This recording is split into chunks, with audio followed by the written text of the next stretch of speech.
everybody, and welcome to the Everything Voiceover Podcast. My name is Justin D. Torres. The Everything Voiceover Podcast is brought to you by the Voice Realm, where only professional voice actors are listed. Today, we're going to do the second part of our in-depth review of pay-to-play sites, and we're going to go last week we did Voices.com, and now we are doing Voice123. Voice123. Now, let's go back into exactly what a pay-to-play site is.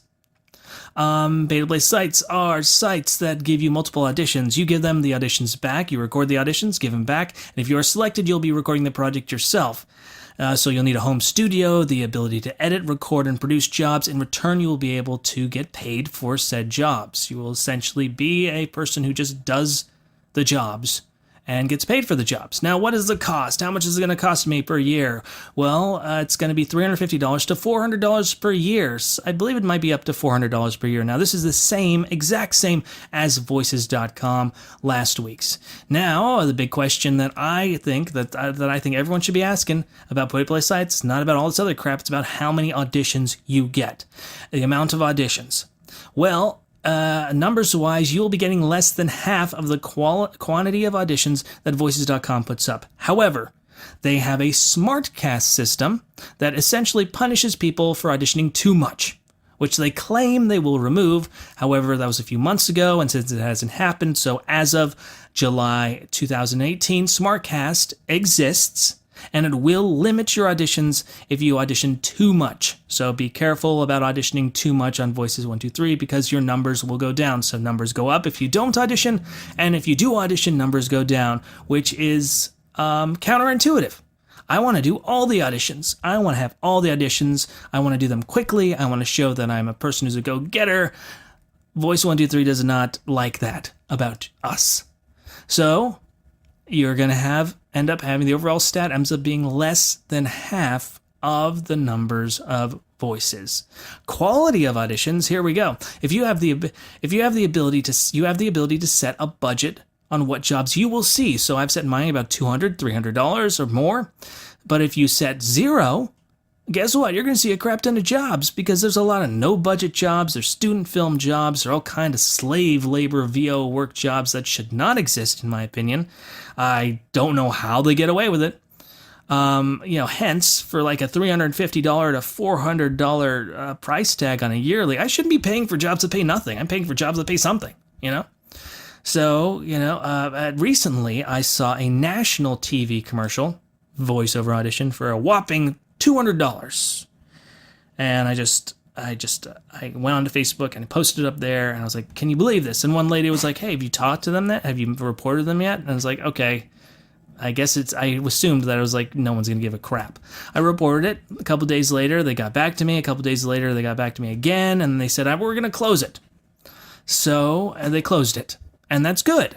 Is it great? Will the client be able to contact the 20 or so people who already auditioned? Maybe.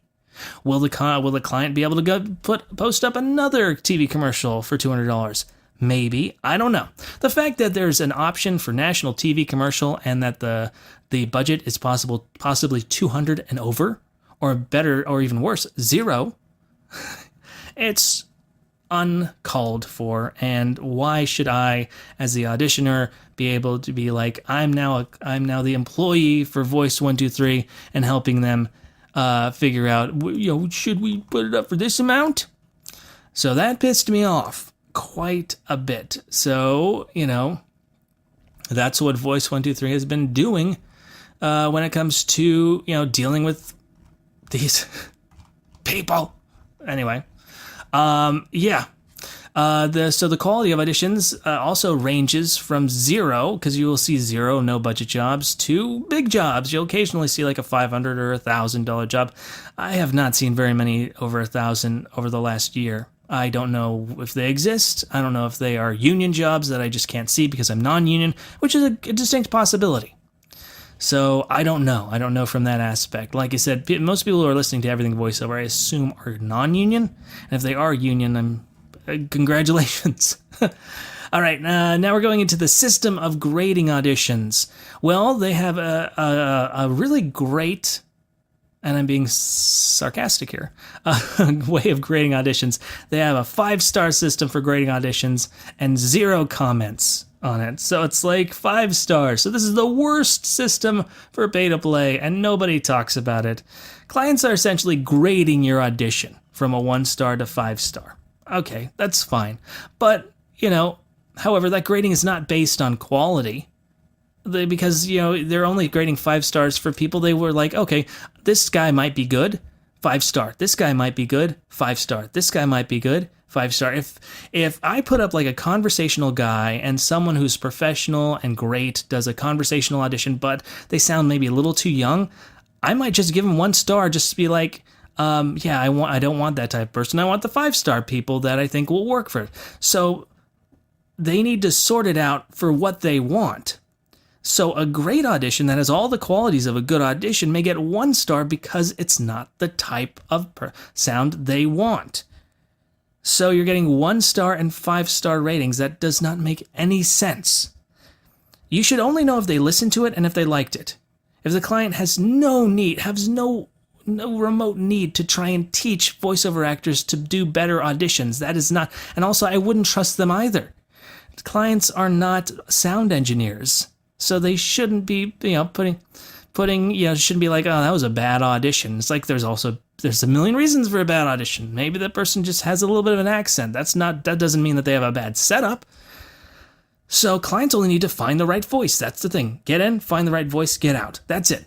It's a bad system if people go from 1 star and 5 star. And fear not, people. I tell you right now, there's only 3 ratings for Justin D. Torres. The 3 ratings are 1 star, 5 star, and nothing. So that's all it is.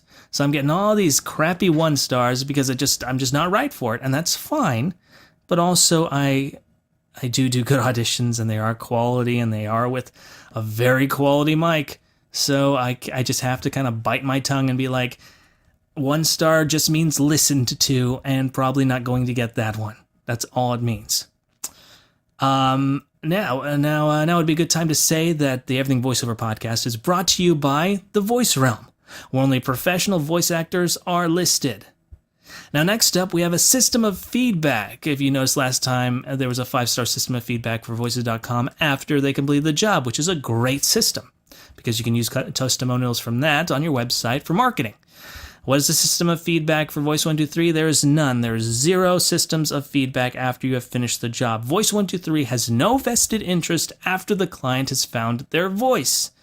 They are not taking a percentage. If you end up getting stiffed by a client, Voice123 will not reimburse you because they didn't have anything to do with the payment process. However, here's on the good side. On the plus side, you will be in touch directly with the client. You are now connected to them. You are now there's no longer a middleman in between you. You guys are contacting each other straight on. There's not a person in between you guys. So you can have a repeat client forever where you just have their email and you're just part of this company now. And that's great. But you might get screwed by a person, and then Voice123 isn't going to give you a return on your subscription if someone screws you over. They have no vested interest, which comes down to the next one. How much do they take? They do not take anything. There is no percentage that Voice123 takes from you. All they charge is the exorbitant fee of $400 a year, maybe $350 now. So once you get the contact with the client, they have done their job. You are on your own. No payment taken.